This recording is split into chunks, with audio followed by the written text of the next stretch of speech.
Okay, time for a little upkeep. My tines are a little worn out. So what I'm going to do, I'm in the process of doing, is welding them up, adding some material to them. Okay, oops, let me back up. I'm not a perfect welder anymore. Maybe I was 35 years ago, but I'm not now. Anyway, I think it'll do. I'm using 70,000 pound rod, 70/16 for the base here.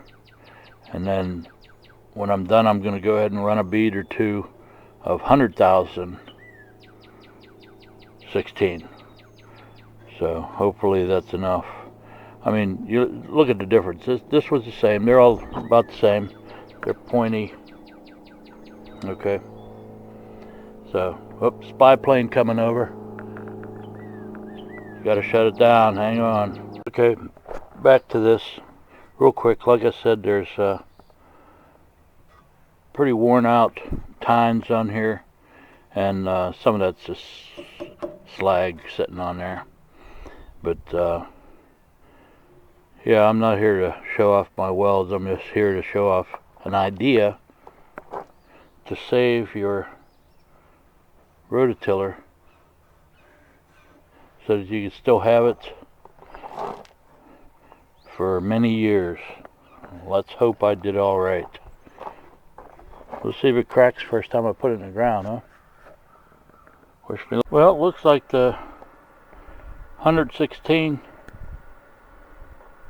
rod goes on pretty smooth.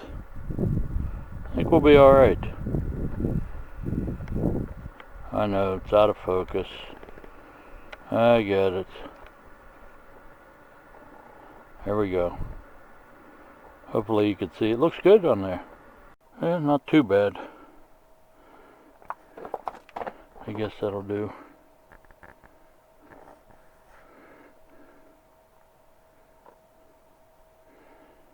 Yeah, hopefully.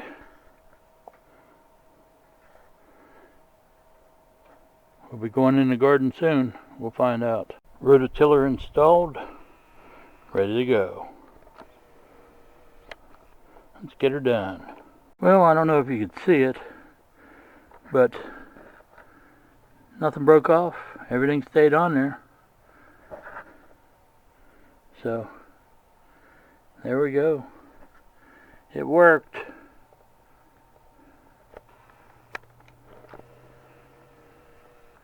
It worked.